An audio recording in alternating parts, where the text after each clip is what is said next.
Magandang hapon, Binibining Christine May Herola. Ako nga po pala si Mariden P. Katampongan from EDUC 3D. And our topic is all about Chapter 15, The Visionary Journalist to Paris and Brussels. Our topics is number 1, articles written for the La Solidaridad. Number 2, criticism of Filipinos' passion for gambling. Number 3, disturbing news from home. Number 4, the premonition of Rizal. So let's discuss about articles written for the La Solidaridad written by Dr. Jose P. Rizal. So these are the 10 articles written for the La Solidaridad written by Jose P. Rizal. Number 1, a la defensa or to the defense.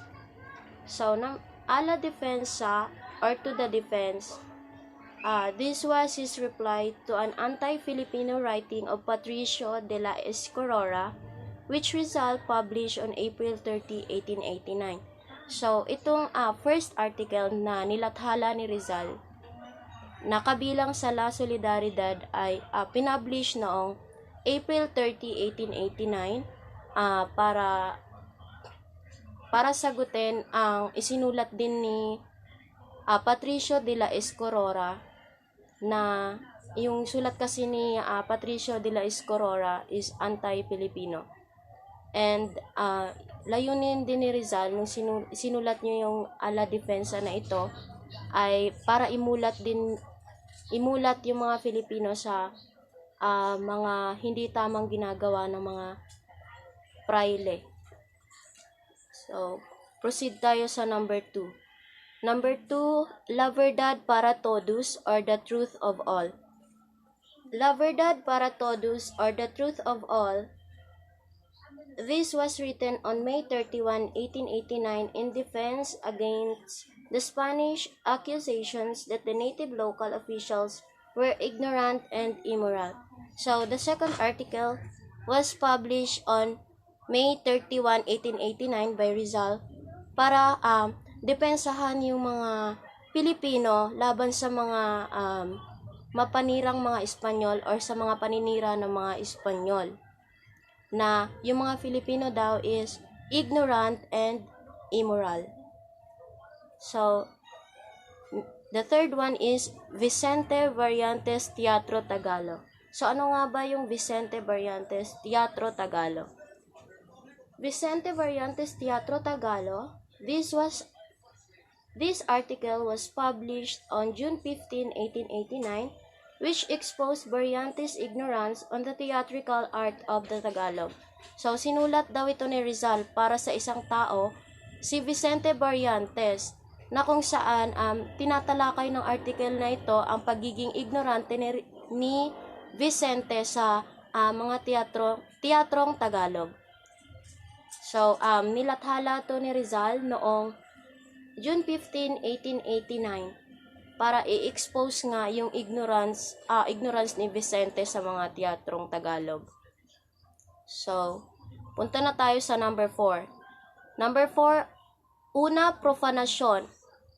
Profanation. Kung mapapansin ninyo, nakasulat ang article ni Rizal sa wikang Spanish. Tapos, nagkaroon lang kasi ng translation ito ng English.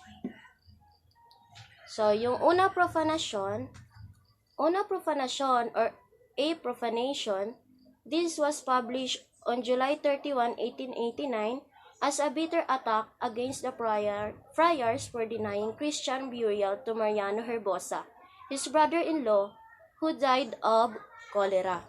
So, ito namang pang-apat na article na sinulat ni Rizal is nilathala niya or pinublish niya noong July 31, 1889.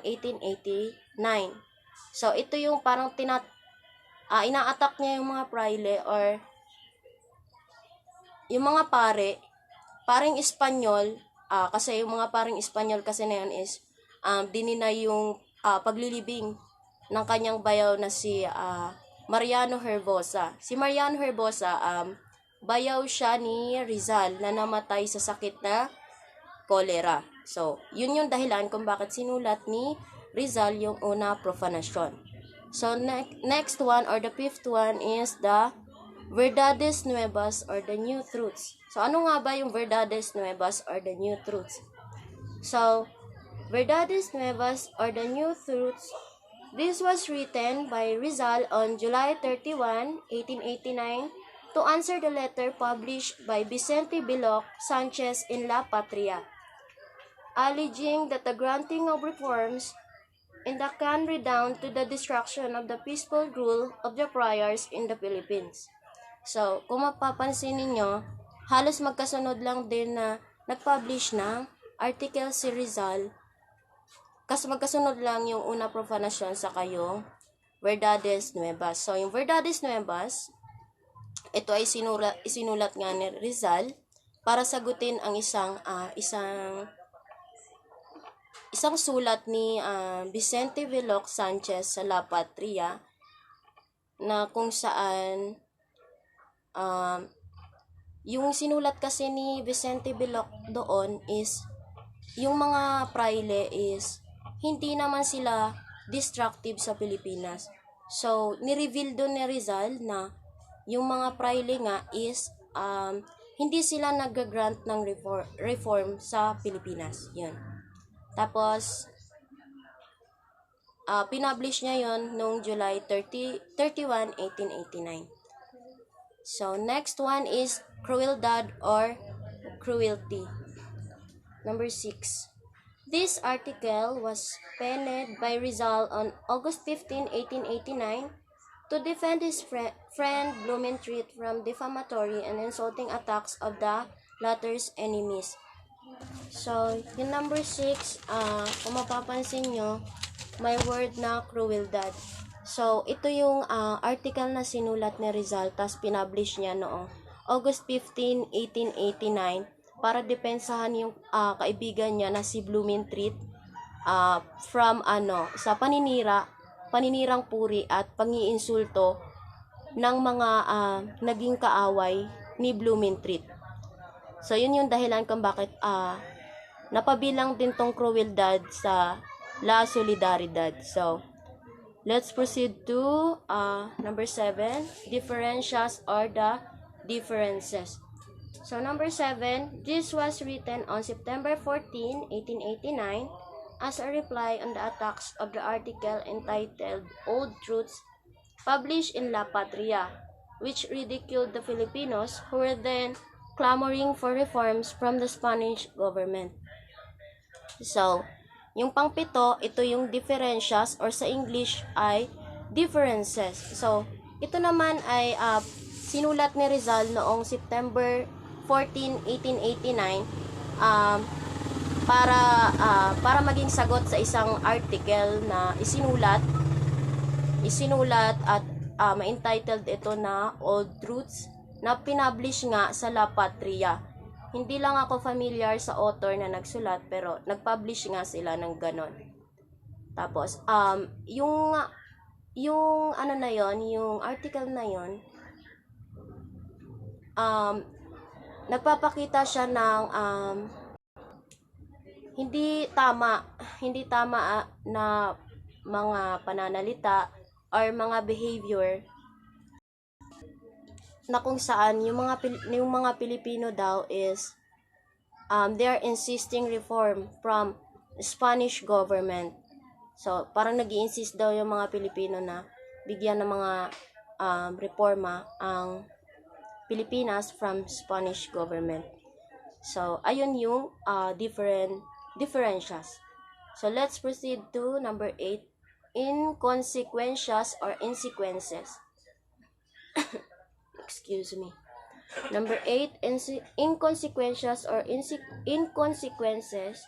This was Rizal's defense of Antonio Luna against the attack of Pablo Mir Diaz, published in El Pueblo Soberano, a newspaper in Barcelona, Spain. The article was published in La Solidaridad on November 30, 1889. So, yung pangwalo is inconsequentias or inconsequences na nilathala siya sa La Solidaridad noong November 30, 1889 sinulat to ni Rizal para depensahan si Antonio Luna laban kay Pablo Mir Diaz. Published in El Pueblo Soberano. So, sinulat daw yun ni Rizal para depensahan si Antonio Luna laban kay Pablo Mir. Kasi nag-publish kasi siya ng isang newspaper sa Barcelona. Kaya yun, nailabas niya yung inconsequentials or insequences. Number 9, Llanto y Risas or Tears and Laughters. So, Llanto y Risas or Tears and Laughters. This article was Rizal's denunciation of racial prejudice of Spaniards against the Filipinos, published on November 30, 1889. So, yung Llanto y Risas or Tears and Laughters naman na article ni Rizal is pinublish niya noong November 30, 1889. So, ito yung article niya na kung saan ini-inform niya yung mga Pilipino laban sa mga hindi pantay na pagtingin ng mga Espanyol or sa diskriminasyon ng mga Espanyol laban sa mga Pilipino. Parang ini-inform niya yung mga Pilipino na hindi nga tama yung ginagawa ng mga Espanyol ng panahon na yon. So, last one is ingratitudes or ingratitude in English. Ingratitudes, this was Rizal's response to what Governor General Weyler told the people on Calamba that they should not be fooled by empty promises of their ungrateful sons. This came out in La Solidaridad on January 15, 1890. So, number 10, ito yung last article na kabilang sa La Solidaridad na ginawa ni Rizal para imulat yung mga Pilipino. So, itong ingratitudes, pinublish siya ni Rizal noong January 15, 1890. So, ito yung parang naging response ni Rizal sa sinabi daw ni Governor General Weyler kung saan sinabihan niya yung mga taga-Calamba, 'di ba? Kung malalaman ninyo kung nagbasa kayo ng buhay ni Rizal, si Rizal ay pinanganak sa Calamba, Laguna at doon siya lumaki. So, parang nilaso ni Governor General Weyler yung mga utak ng mga tao sa Calamba na dapat hindi daw sila nagtitiwala sa mga pangako lalo na sa mga umalis ng bansa.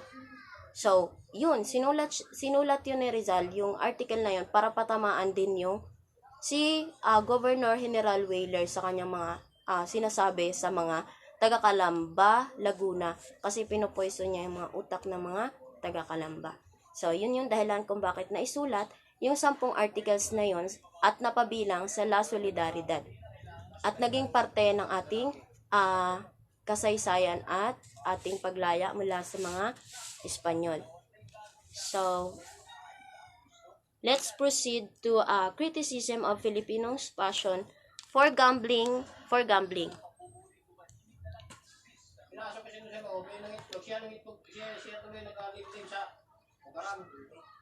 So, the criticism of Filipinos' passion for gambling. While in Brussels, Rizal was informed by Juan Luna and Valentin Ventura that many of his fellow expatriates in Madrid had become too much preoccupied with gambling. So, habang nasa Brussels daw si Rizal, ay sinabihan siya ni Juan Luna at ni Valentin Ventura na yung mga kasamahan daw niya sa Madrid ay nalulong sa sugal.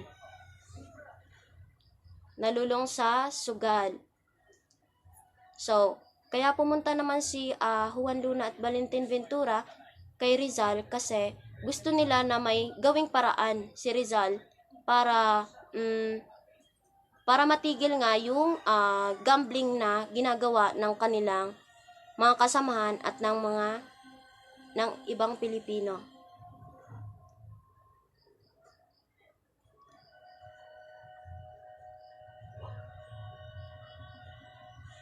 So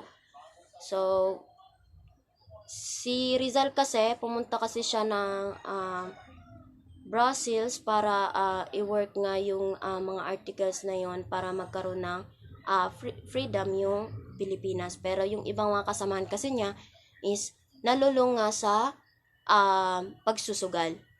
So, Rizal responded by sending Marcelo del Pilar a letter dated May 21, 1890, reminding his fellow Filipinos that their mission in Europe was to work for freedom of the Philippines.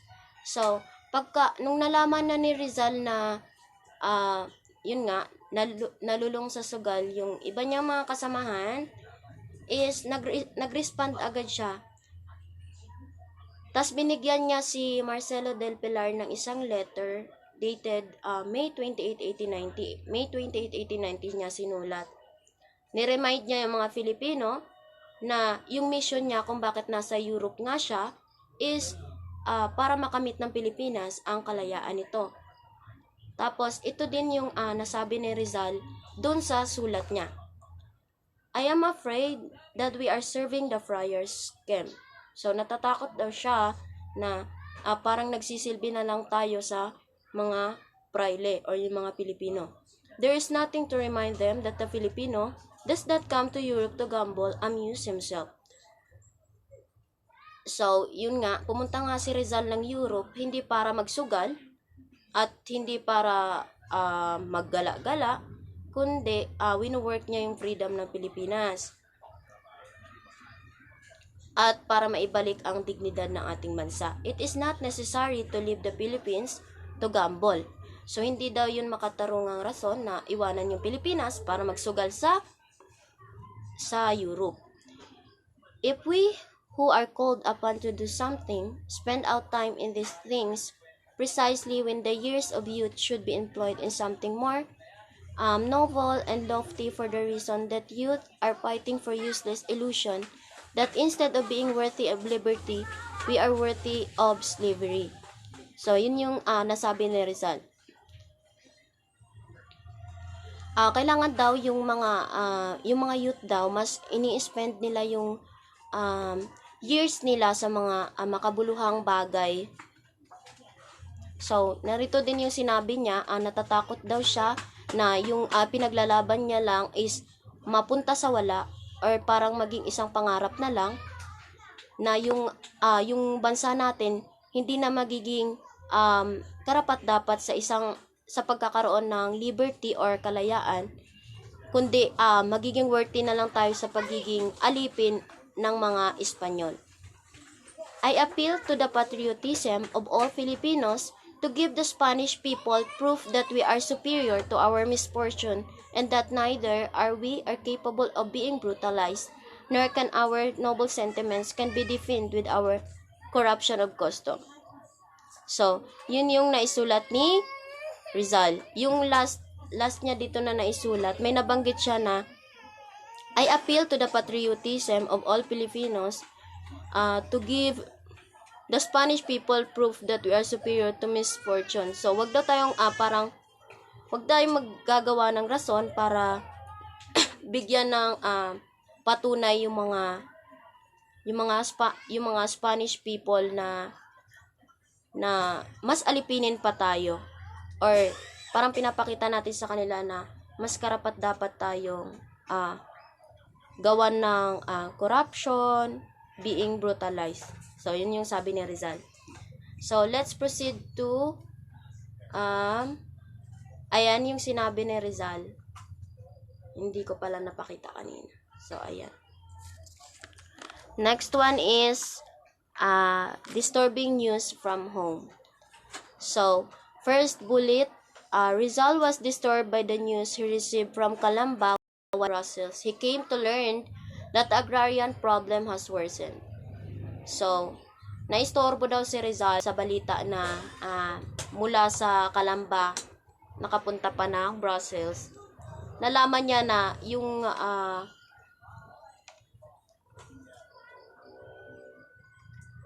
agrarian reform nga is nagkaroon pa ng mas malalang problema. Annual payment for the land rental was increased, resulting into inability of many tenants at the Dominican hacienda, including his parents, to pay unreasonable rents. So, parang sinisingil na sila ng buwis para sa renta sa lupa.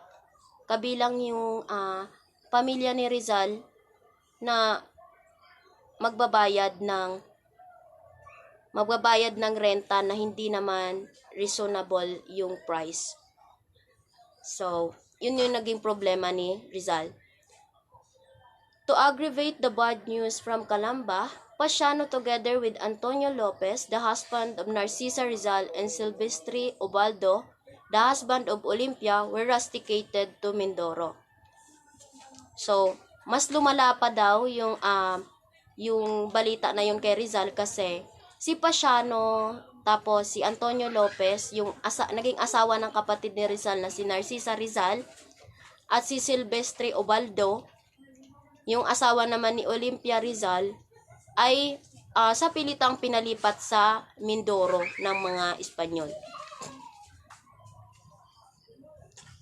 Ayun yung masamang balita na napunta kay Rizal. Then came the deportation of Manuel T. Hidalgo, husband of Saturnina to Bohol, for the second time. This illegal deportation of his brother and brother-in-law made him very depressed. So, hindi lang yun yung balita na nakarating kay Rizal. Nadagdagan pa yon nung si Manuel Hidalgo is punersa na naman siya ipa-deport from Calamba to Bohol. Kaya si Rizal nung panahon na yon is sobrang na-depress siya sa pinagagawa ng mga Espanyol kasi 'di ba? Hindi lang si Rizal yung inaatake niya, pati yung mga kapatid ni Rizal, mga bayaw ni Rizal, yung mga kamag-anak ni Rizal, lahat ng related kay Rizal is inaatake ng mga Espanyol. Kaya sobrang na-depress si Rizal doon sa ibang bansa. So, next one is the preponation of Rizal. Excuse me. As a consequence of despair brought about circumstances which he was not able to cope with, Rizal experienced sleepless and restless nights. Although he was not a superstitious man, he could not help entertain the thought of dying. His only wish, none less, to finish his second novel, El Filibusterismo, before he finally bid this world adios.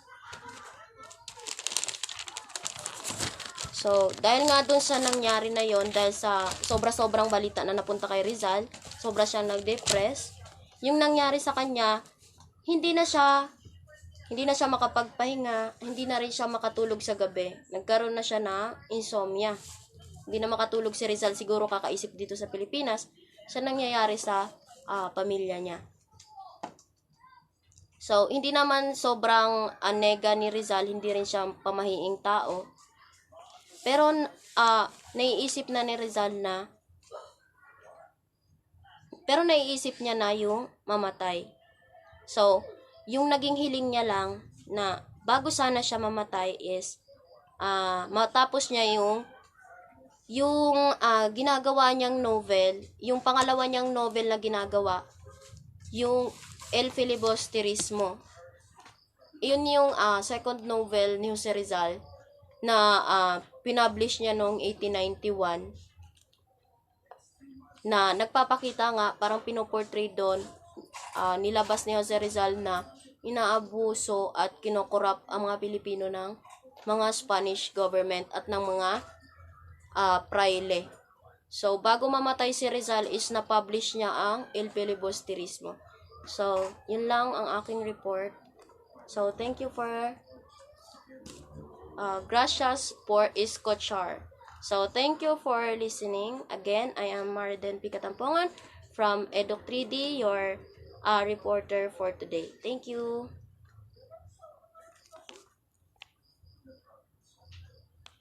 Paano stop na ito? Ito.